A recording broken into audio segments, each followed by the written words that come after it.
A peacock chick cried out desperately in the farmyard. "What an annoying racket," grumbled the caretaker, but when he followed the animal's cries, the discovery left him speechless.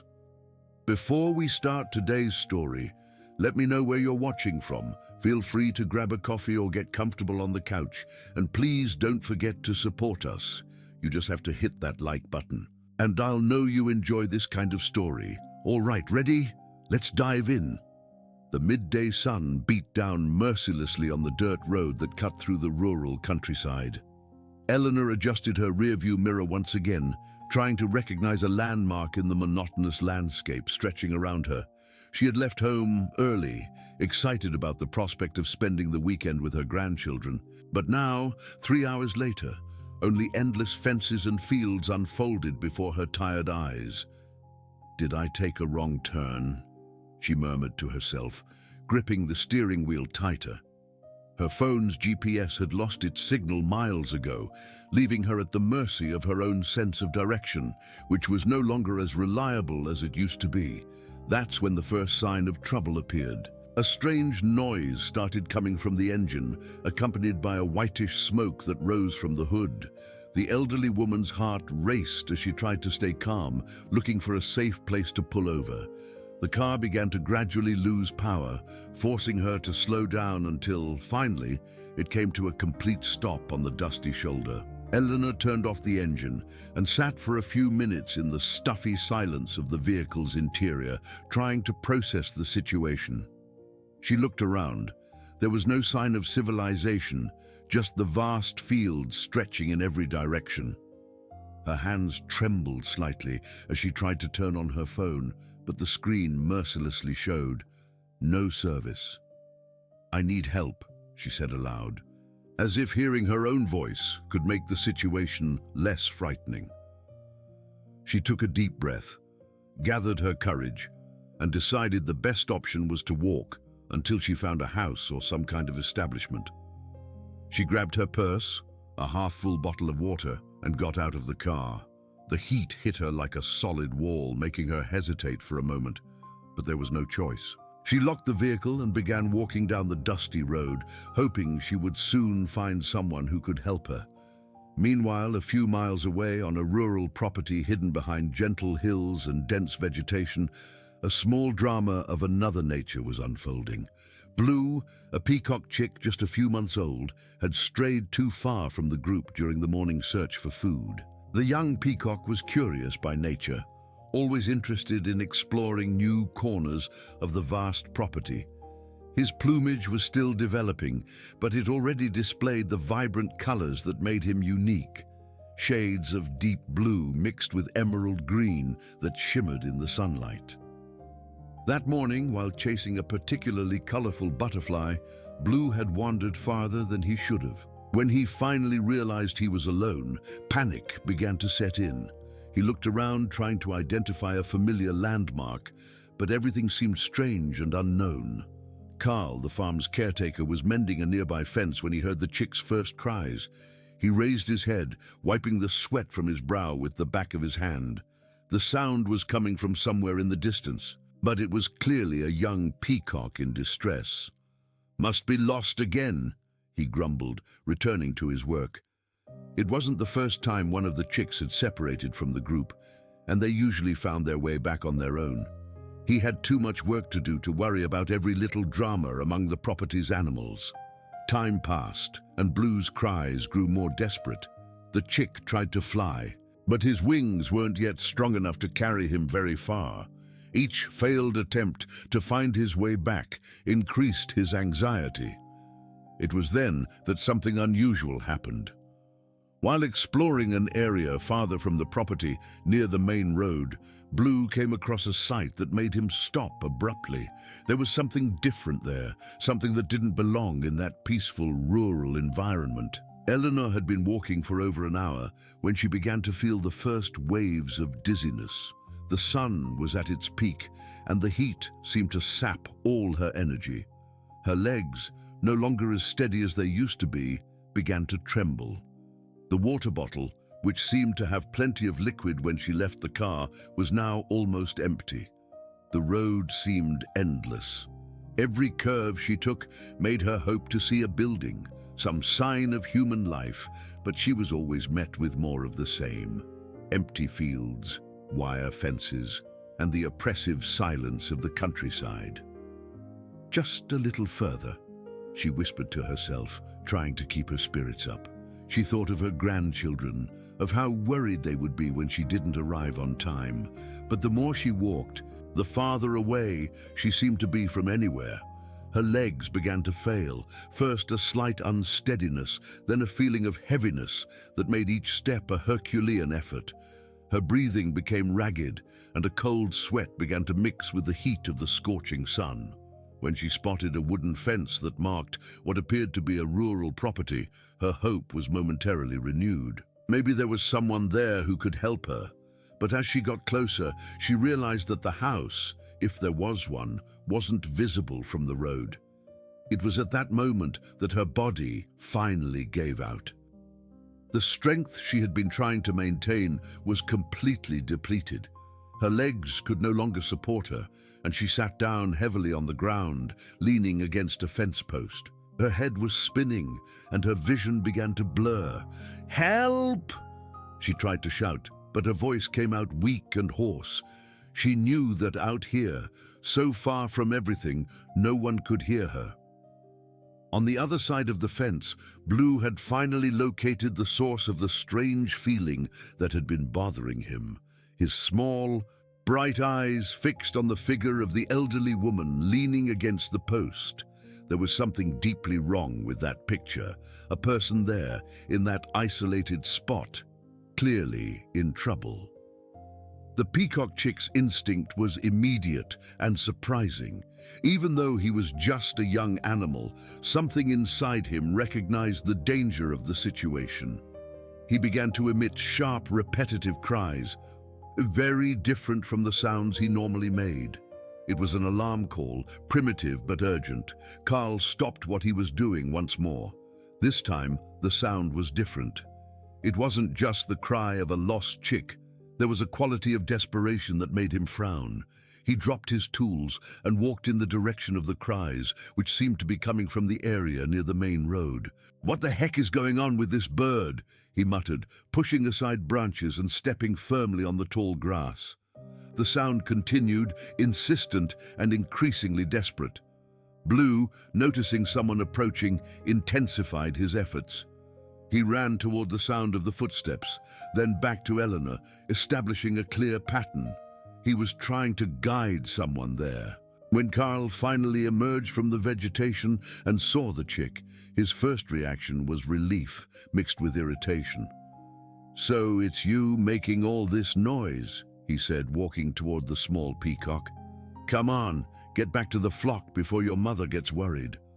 But Blue didn't move. Instead, he ran a few yards toward the fence and back, repeating the motion several times. His cries became even more insistent, and he flapped his small wings agitatedly. Carl stopped, intrigued. In his years of caring for the property, he had learned to interpret the animal's behavior, and this behavior was definitely not normal. The chick was trying to show him something. "What is it, little guy?" he said in a softer voice. Deciding to follow the direction the peacock was trying to lead him. "What do you want to show me?" The answer to that question would change the course of that afternoon forever. Blue continued his desperate back-and-forth movement, running a few steps toward the fence and returning to where Carl stood. The caretaker, initially confused, began to notice the animal's persistence. There was something in the urgency of those movements that caught his attention. All right, Carl murmured. "I'll see what you want to show me." He followed the peacock chick through the denser vegetation, stepping carefully between bushes and small rocks. Blue moved with a determination that was impressive for such a young animal, constantly looking back to make sure he was being followed. As they neared the fence that bordered the road, Carl began to hear a faint sound, almost imperceptible. It wasn't the wind, nor the usual noises of nature. It was something different, more human. "My God," he whispered, when he finally saw the figure of Eleanor leaning against the fence post. The elderly woman was clearly in a worrying state. Her skin was pale and sweaty, her breathing was irregular, and she seemed to be drifting in and out of consciousness. The empty water bottle beside her told part of the story. Carl ran to her, kneeling by her side. "Ma'am, can you hear me?" Eleanor opened her eyes with difficulty, trying to focus on the face that had appeared before her.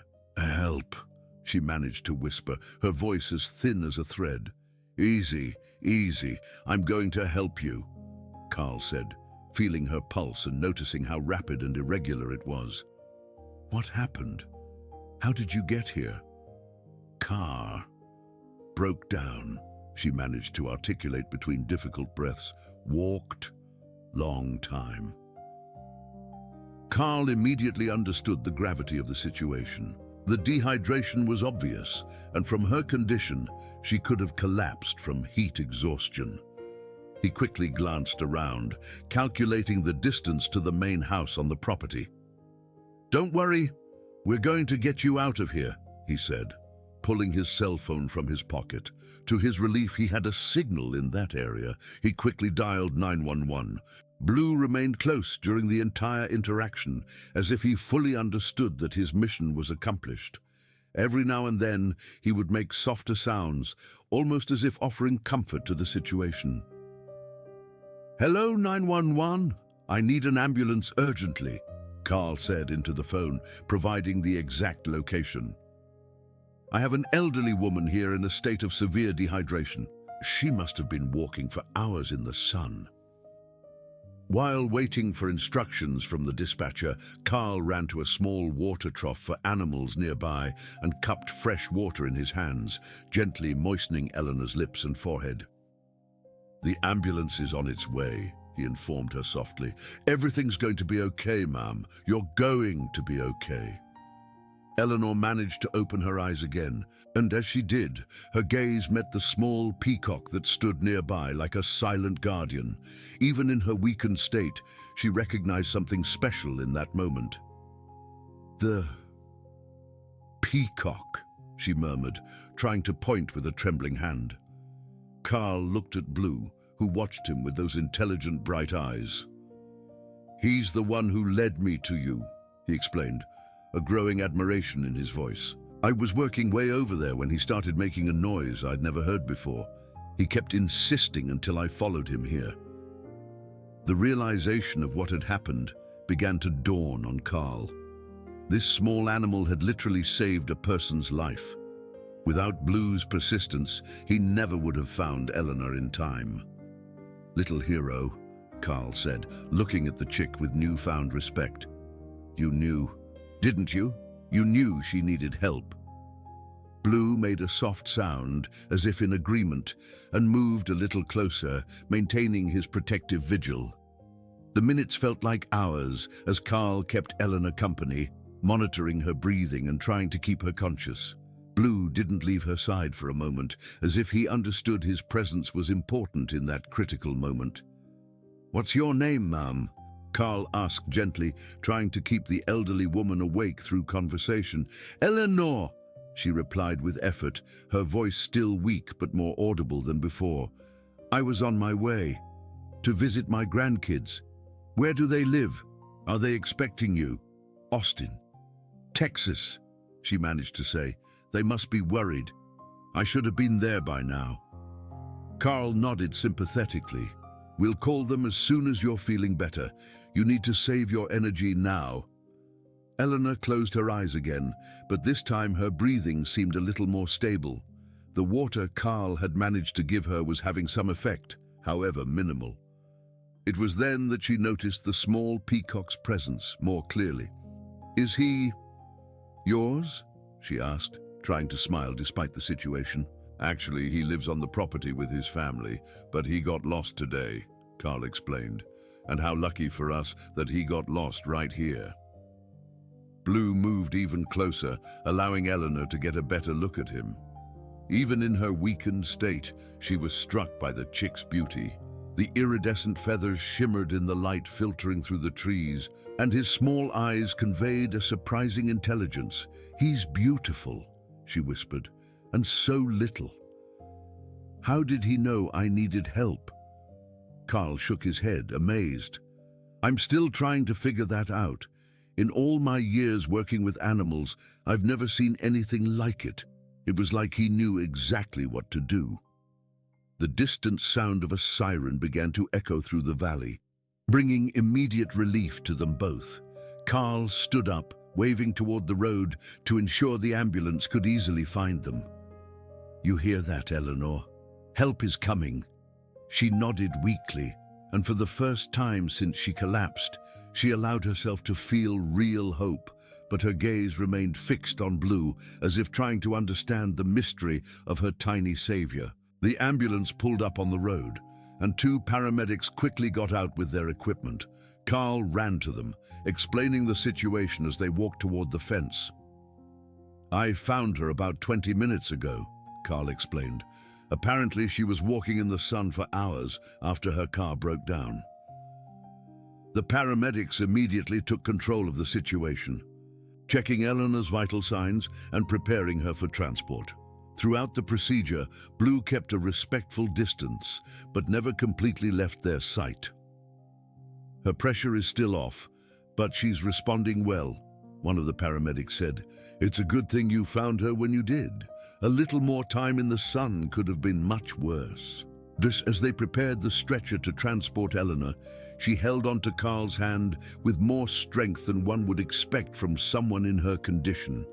The little peacock, she said urgently. Will he be okay? Will he find his family? Carl smiled, touched by her concern even in the midst of her own critical situation. Don't you worry about him, Eleanor. I'll make sure he finds his way back to his mother. He saved me, she said with tears in her eyes, a little angel with feathers. As the paramedics lifted her onto the stretcher, Blue took a few steps toward them, making soft sounds. It was as if he were saying goodbye, or perhaps checking one last time that everything was okay with the person he had helped save. Thank you, little one, Eleanor whispered as she was carried toward the ambulance. I'll never forget you. And at that moment, something special happened. Blue let out a melodious sound, unlike anything he had made before. It was almost like a farewell song. The ambulance departed, taking Eleanor to the nearest city hospital, and Carl stood on the road for a few moments, processing everything he had just witnessed. Blue remained by his side, as if also reflecting on the extraordinary events of the afternoon. You really did something incredible today, little guy, Carl said, crouching down to be at the chick's level. But now, I need to get you back to your family. Your mum must be frantic looking for you. Blue looked in the direction where the ambulance had disappeared, then at Carl. As if he understood perfectly what was happening, he took a few steps toward the property, signaling that he was ready to go home. The journey back through the vegetation was calm. Carl walked slowly, allowing the chick to keep up without rushing. Along the way, he couldn't stop thinking about the extraordinary coincidence, or was it a coincidence, that had led Blue to get lost at the exact time and place where he could save a life. You know something, Blue? Carl said as they walked. Some people believe there are no coincidences, that everything happens for a reason. Maybe you didn't get lost by accident today. When they got closer to the area where the group of peacocks usually stayed, the familiar sounds of adult calls echoed through the air. Blue's mother had clearly noticed his absence and was looking for him. The chick responded immediately, quickening his pace toward the familiar sounds. Carl followed, wanting to make sure the reunion went smoothly. The adult peahen emerged from the vegetation, her lush feathers shining majestically in the sun. Upon seeing Blue, she ran toward him, making sounds that were clearly of relief and happiness. The chick ran to meet her, and mother and son were reunited in a touching scene of family reconnection. Carl smiled, watching the interaction. Even after so many years working with animals, moments like this still moved him, but this time, there was something even more special. He knew he was witnessing the return of a true hero. While watching the Peacock family reunite, Carl took out his phone and called the hospital. He wanted to know how Eleanor was doing and if there was anything else he could do to help. "County General Hospital, good afternoon," a female voice answered. "Good afternoon. I'd like some information on a patient who arrived a short while ago, a victim of dehydration." "Eleanor. I was the one who found her and called the ambulance." "One moment, please," the receptionist said. After a few minutes, she returned to the line. "Sir, the patient is stable. She's been rehydrated and is responding well to treatment. The doctors say she was very lucky to have been found when she was." Carl breathed a sigh of relief. "That's great news. Did she mention anything about her family?" "I believe her grandchildren must be worried." "Yes, we've already contacted the family. They're on their way here now. Would you like to leave a message or your contact information?" "Actually, yes," Carl said, thinking for a moment. "Tell her that Blue is fine and back with his family. She'll understand."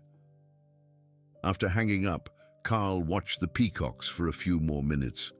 Blue seemed to be completely back to normal, playing and exploring under his mother's watchful eye.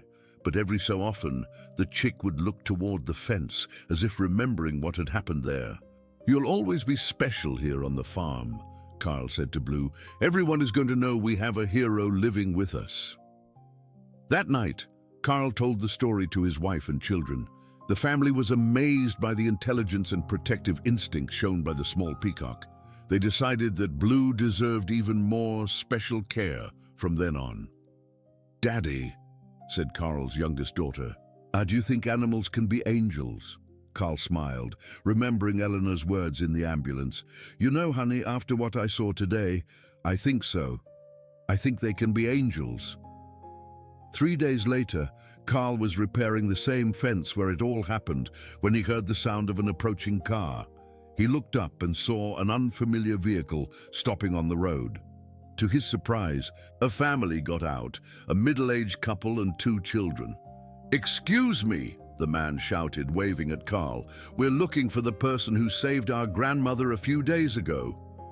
Carl dropped his tools and walked over to them, already guessing who they might be. "Are you Eleanor's grandchildren?" "Yes," replied the woman, with tears in her eyes. "I'm Megan, her middle daughter, and this is my husband, Paul. These are our daughters, Julia and Becca." "How is she?" Carl asked immediately. "Doing very well, thank God, and thank you," said Paul, extending his hand. "The doctor said if she'd been in the sun any longer, it could have been fatal." Megan wiped her eyes. "Grandma hasn't stopped talking about what happened. She said a little peacock saved her, and that you were an angel in human form." Carl smiled, feeling a bit embarrassed by the praise. "Actually, the one who deserves all the credit is the peacock. I just listened to what he was trying to tell me." "Where is he?" asked Julia, the older granddaughter, about 10 years old. "Grandma asked us to give him a hug for her." "You came all the way out here just for that?" Carl asked, touched by the gesture. "Grandma insisted," explained Becca, the younger one. "She said she needed to personally thank the little angel with feathers who saved her life." Carl invited them onto the property. "Let's go look for him. He's usually exploring with his mum around this time of day." As they walked through the property, Megan shared more details. "My mother is at home now, recovering fully, but she couldn't rest until she got our address from the hospital and asked us to come here. She wants to do something special to thank you," Paul added. "She's thinking of making a donation to an animal-related cause in honor of what happened." It didn't take long to find Blue. The chick was in a nearby clearing, playing with dry leaves while his mother foraged nearby. When he saw Carl approaching with strangers, Blue lifted his head curiously. "That's him!" exclaimed Julia, pointing at the small peacock. "He's exactly like Grandma described." Blue approached the group without fear, as if he were naturally sociable. The children were enchanted by his beauty, watching the iridescent feathers that shimmered in the sunlight. "Can I pet him?" Becca asked shyly. "You can try," Carl said. He's pretty gentle." To everyone's surprise, Blue allowed the girl to stroke him gently. It was almost as if he understood the importance of that moment. Megan filmed the scene with her phone. "Mum is going to be so happy when she sees this," she said, her voice full of emotion.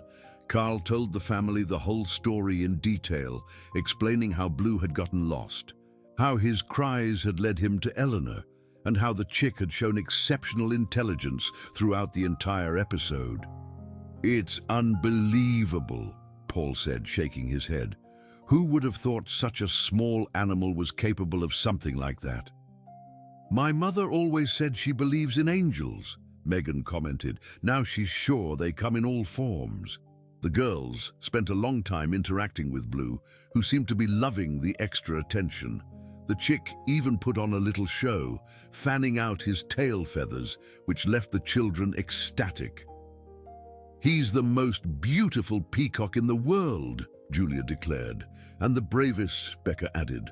When it was time to leave, the whole family thanked Carl profusely.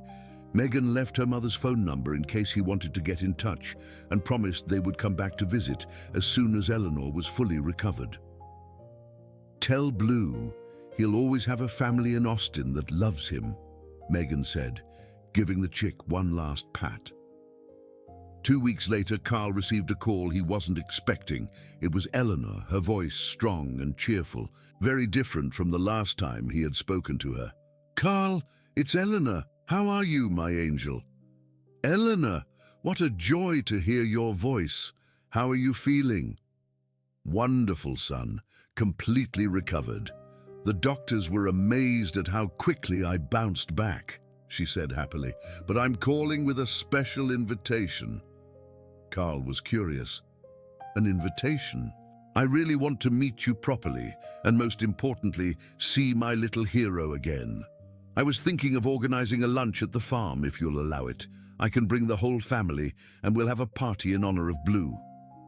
The idea deeply touched Carl. "It would be an honor to have you here, Eleanor. I'm sure Blue would be happy to see you too." "Perfect. And I have a surprise for you and for him," she said mysteriously. The following Saturday, Eleanor arrived with an impressive entourage, not just the grandchildren Carl already knew, but also other children, sons-in-law, daughters-in-law, and more grandkids. They came loaded with home-cooked food and gifts. Eleanor got out of the car with renewed energy, looking 10 years younger than the day Carl had found her. She hugged him warmly, with tears in her eyes. "My savior," she said, "how can I ever thank you for giving me the chance to keep living?" "You don't have to thank me," Carl replied. "The one who deserves the thanks is Blue." "And that's exactly why I brought this," Eleanor said. Signaling for one of her grandsons to bring something from the car, the young man brought a beautiful bronze plaque engraved with the following words: "Blue, little big hero, in recognition of his protective instinct and courage that saved a life. With eternal love and gratitude from the Miller family." Carl was moved. "Eleanor, this is beautiful, but you didn't have to." "Oh, yes, I did. And there's more," she said with a mischievous smile. "I want to make a donation to create a small sanctuary here on the property, a special place for the peacocks in honor of Blue, if you'll accept it, of course." Before Carl could answer, Blue appeared, as if he knew he was the center of attention. The chick, who had grown a bit in these weeks, walked directly toward Eleanor. "My little angel," she exclaimed, kneeling carefully to be at his level. "Do you remember me?" To everyone's amazement, Blue approached without hesitation and allowed her to pet him.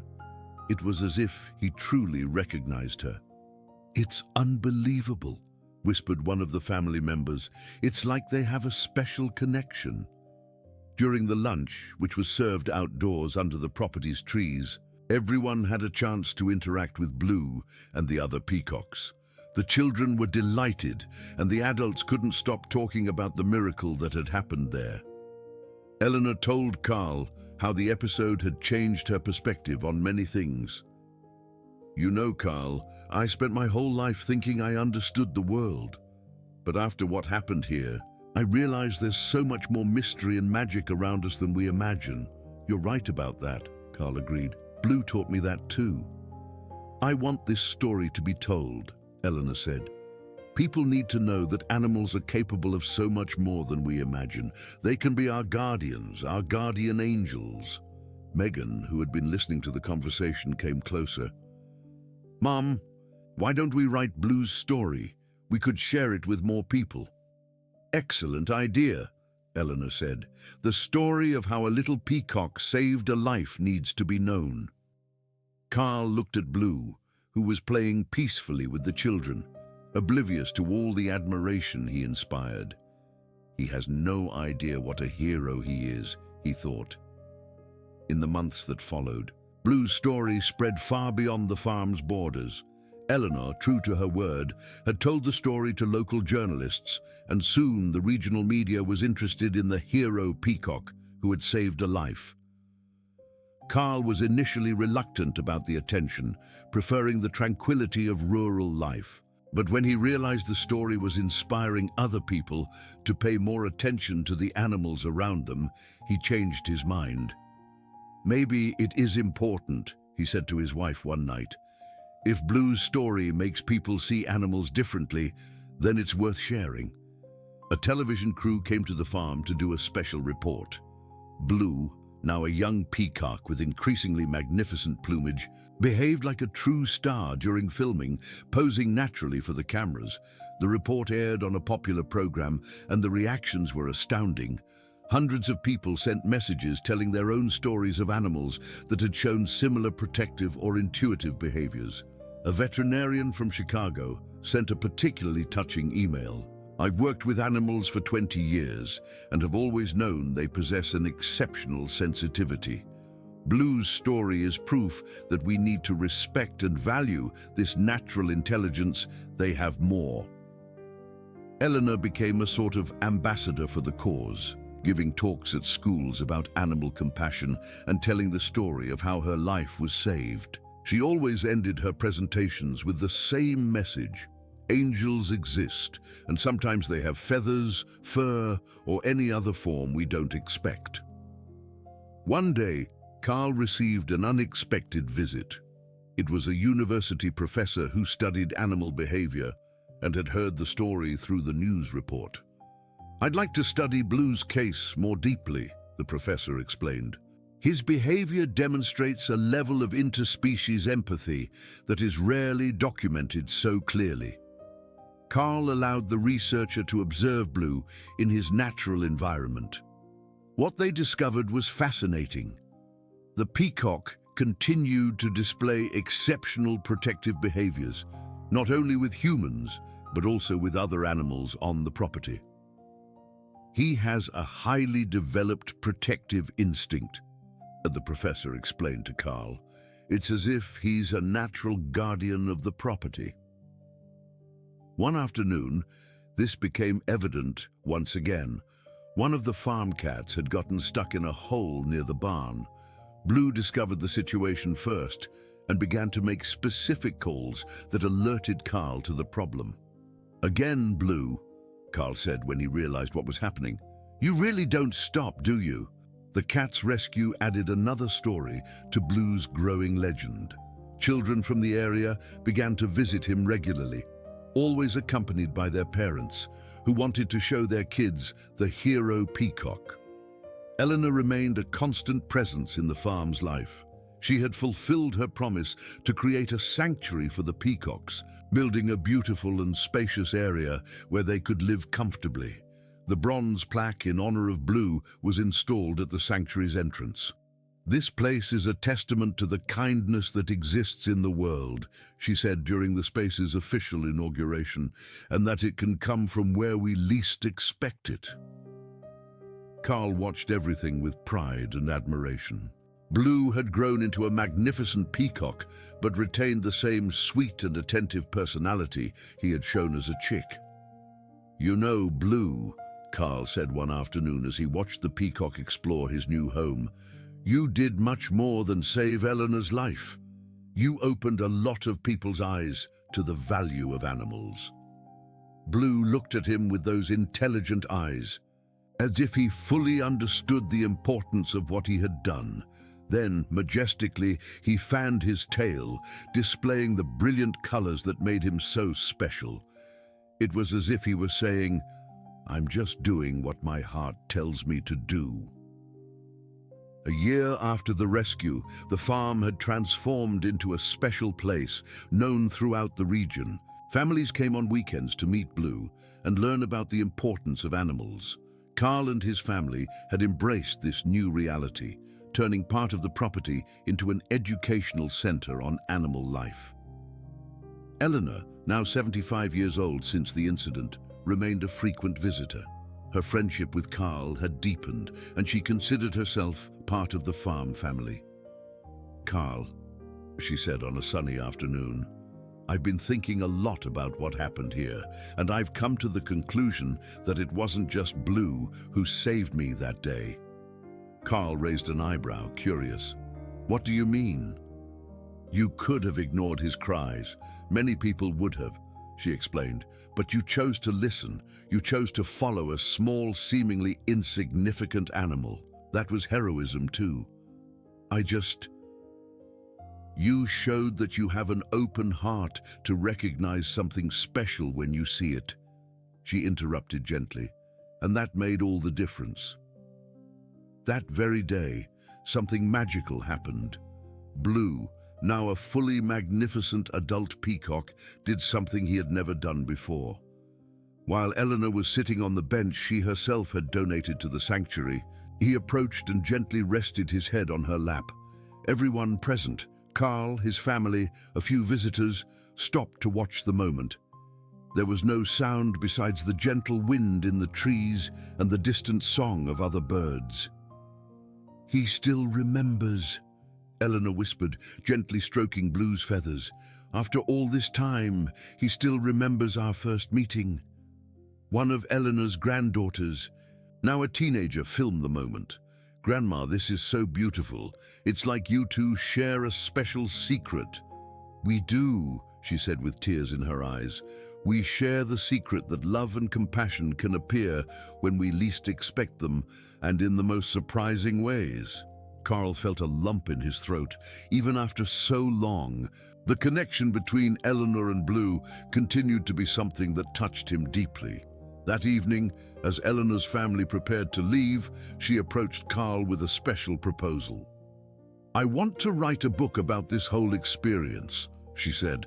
"Not just about what happened, but about everything we've learned since then, about how animals can teach us about unconditional love, about protection, about being there for those in need." "It would be an honor to be a part of that," Carl replied. "And I want part of the book's profits to go to animal sanctuaries and animal protection projects," she continued. "Blue deserves for his story to keep saving lives, even in a different way." Months later, the book Blue the Peacock Who Taught Me About Angels was published. It became an unexpected success, touching hearts across the country. Letters from readers arrived at the farm daily. One, from a teacher in rural Kansas, said, "After reading about Blue, I started paying more attention to the animals around our school. I discovered we have a cat that always shows up when a child is sad or hurt. Now I understand that he might be a little guardian too." Another, from a firefighter in Chicago, "Blue's story made me realize I need to trust my instincts more, just like you trusted his. Sometimes the signs that someone needs help come from unexpected places." Carl read every letter to Blue as if the peacock could understand the impact of his story. And maybe he could, because whenever he heard the letters being read, Blue would become particularly attentive, as if he knew they were about him. "You've become a symbol, little guy," Carl would say. "A symbol that we can all make a difference, no matter our size or appearance." 5 years had passed since that afternoon that changed everything. The farm now received thousands of visitors a year, all wanting to meet Blue and learn about the incredible connection between humans and animals. The sanctuary had expanded, housing not only peacocks, but also other rescued animals that found a safe home there. Blue, now a majestic peacock in full maturity, had become a father. His chicks inherited not only his beauty, but also traits of his special personality. Carl watched with amusement as the little peacocks showed an unusual curiosity about human visitors and a protective instinct toward the other animals on the property.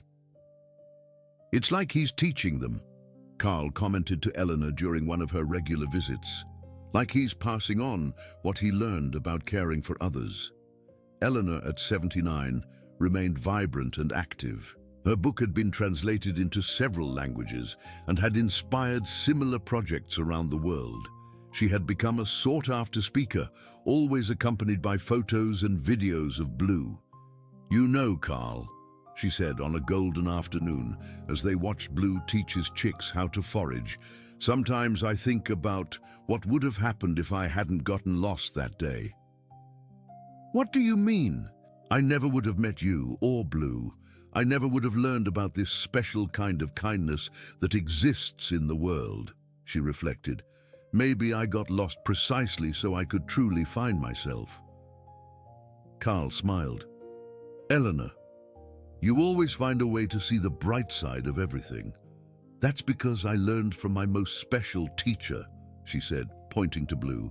"He taught me that protection and love are natural instincts, that we don't need complicated reasons to help someone. We just need to follow our hearts." At that moment, as if he had heard his name, Blue approached them. Now, with his majestic tail and elegant posture, it was impossible not to recognize in him the same little peacock who had saved a life years ago. "Hello, my hero," Eleanor said softly, and Blue came closer to receive his customary affection. A family with small children was visiting the sanctuary that day. The children watched Blue with wide-eyed admiration. "Mom, is it true that he saved the grandma?" asked a girl of about 6. "It is, sweetie," her mother replied. "And do you know what that teaches us?" "What?" "That we should always pay attention when someone needs help, whether it's a person, an animal, any living being. We can all be heroes like Blue." Carl overheard the conversation and felt his heart warm. This was exactly what they had hoped to achieve with the sanctuary, to teach people, especially children, about compassion and responsibility. "Blue," Carl said after the visitors had left, "you know you've become a teacher, don't you? You're teaching the whole world about kindness." Blue made a melodious sound, as he always did when Carl spoke to him. Then, majestically, he fanned his tail, displaying all his beauty in a spectacle of color that never failed to impress. Eleanor applauded gently. "He still likes to show us how special he is," she laughed. "And he is," Carl agreed. "Special in a way that goes far beyond beauty." As the sun began to set, painting the sky in golden and pink hues, Eleanor prepared to leave. As always, she said a fond farewell to Blue, who accepted her affection with the patience of an old friend. "See you next week, my little angel," she said. As her car disappeared down the road, Carl stood watching Blue, who remained still for a few moments, looking in the direction she had gone. "You know she'll be back, don't you, buddy?" Carl said. "You two have a connection that will last forever." Blue looked at Carl, then at the slowly darkening sky, and let out one last melodious sound for the day. It was as if he were agreeing, some connections are eternal, and true love, whether between humans, between animals, or between both, never truly ends. And so, in that special sanctuary, the story of a small peacock who saved a life continued to inspire hearts and prove that guardian angels really do exist. Sometimes they just wear feathers instead of wings. If you enjoyed this story about Blue, hit the like button so I know you want more stories like this. Comment where you're watching from and tell me, have you ever had a special experience with an animal? Your stories might inspire our next narrative.